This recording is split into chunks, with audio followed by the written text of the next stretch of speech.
I woke up to the sound of my front door unlocking from the outside. Metal clacking against metal, a cheerful humming voice, and the distinct smell of cucumber melon lotion wafting under the door jamb. When I swung the door open, there stood a woman dragging a rolling suitcase the size of a tombstone and carrying a tote bag labeled Board Business in glitter letters. "Good morning, Connor," she chirped with unsettling enthusiasm. "Per section 14, subsection me, I will be moving in today."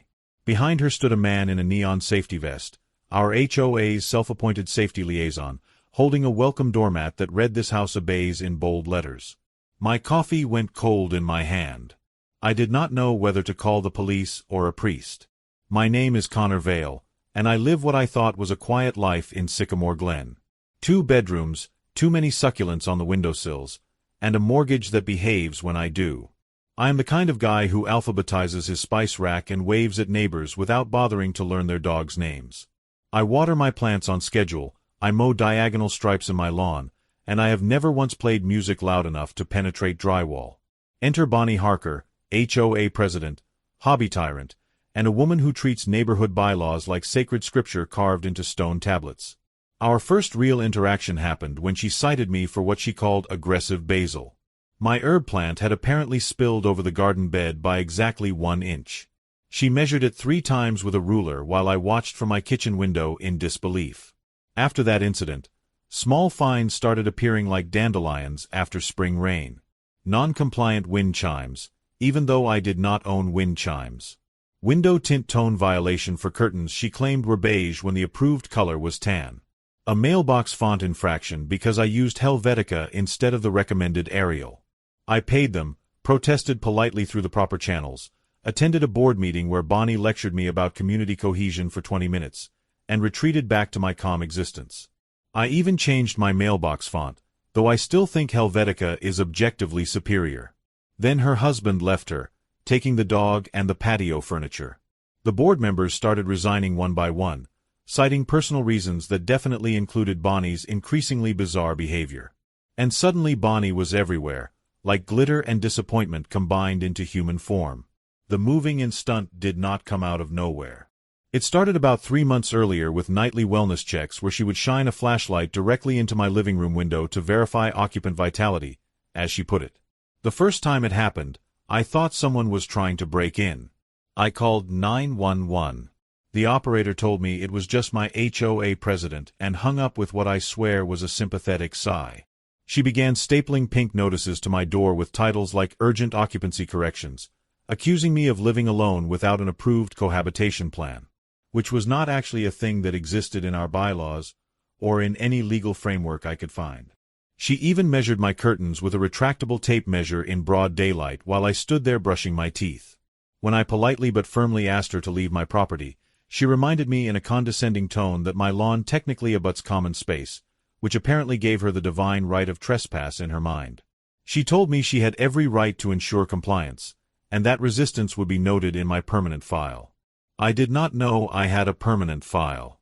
Then came the rumor. She started telling people I was secretly renting rooms to tech nomads.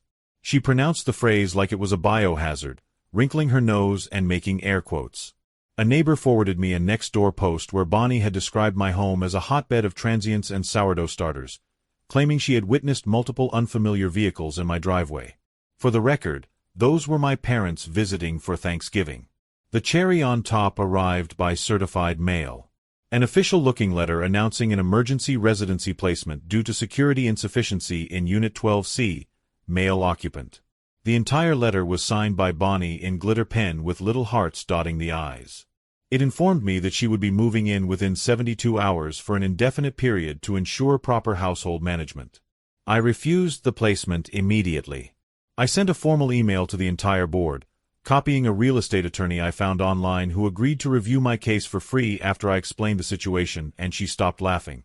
She assured me this was not legal and encouraged me to document everything. Bonnie absolutely freaked out. Within 1 hour, 2 patrol cars rolled up to my house for a domestic dispute that existed only in Bonnie's increasingly unhinged voicemail messages to the police. She had called and reported me for threatening her life, which was completely fabricated. I invited the officers inside, showed them my completely empty guest room, and presented a folder of HOA correspondence so thick it needed its own bookmark. I had printed every email, every fine, every bizarre notice. One officer, the patient one with kind eyes, asked me if the board had filed any kind of legal writ for this placement.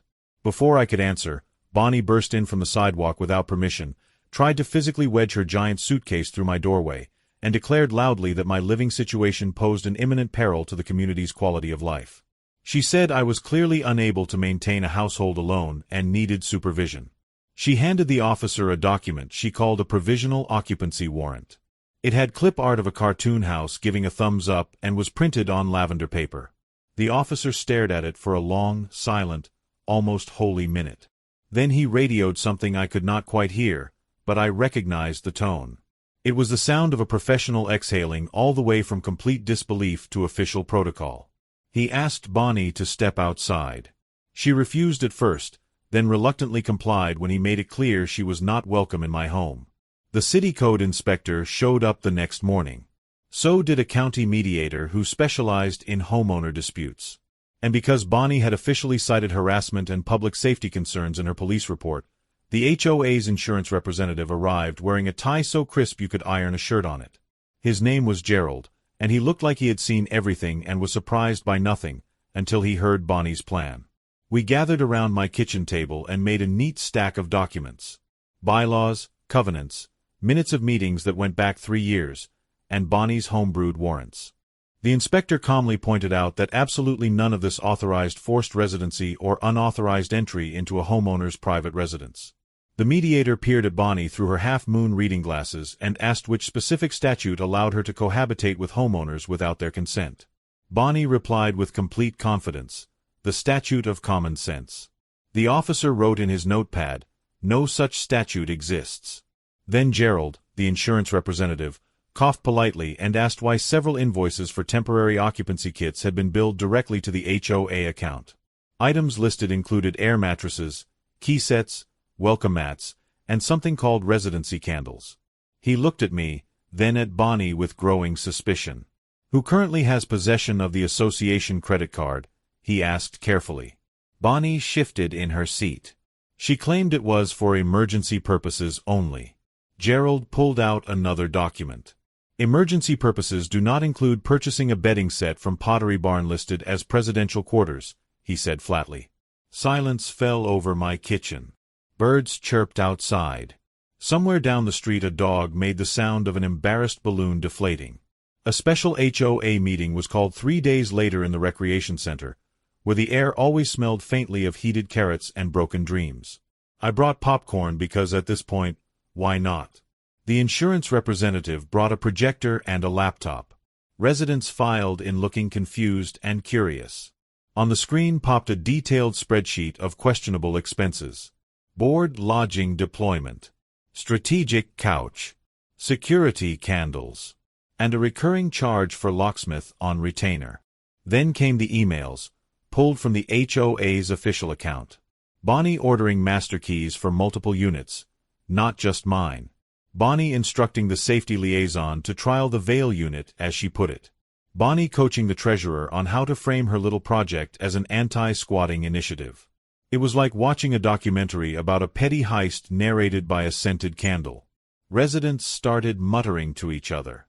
Someone audibly gasped at the line item for chairperson pajama set, compliant. Someone else pointed at a charge for motivational door hangers. When the treasurer sheepishly admitted that Bonnie had threatened to fine him for financial disobedience if he did not approve her expenses, the entire room seemed to tilt. People started standing up, voices rising. One woman asked how many other homes Bonnie had tried to occupy. The answer was 3. 3 other single male homeowners had received similar notices but had thought they were pranks. The same officer from before stepped up to the front with an official clipboard and read words that made the air feel heavy. Criminal trespass, credit card abuse, false reporting to law enforcement, harassment. The board voted to suspend Bonnie effective immediately, right there in the middle of the meeting. The vote was unanimous among the remaining members. The officer escorted her out while she shouted at everyone, "You will all be sorry when your curtains mismatch and your property values collapse." She tried to grab her tote bag, but the officer gently redirected her toward the exit. Her giant suitcase thumped behind her on the linoleum like a defeated drum. The county prosecutor filed formal charges 2 weeks later. Bonnie faced misdemeanor criminal trespass, attempted unlawful entry, misuse of HOA funds totaling over $8,000, filing 3 false police reports, and harassment. At her hearing, she tried to represent herself and told the judge that she was simply protecting community standards and preventing neighborhood deterioration. The judge was not impressed. He asked her if she understood that homeowners have rights. She said yes, but insisted those rights were secondary to community aesthetics.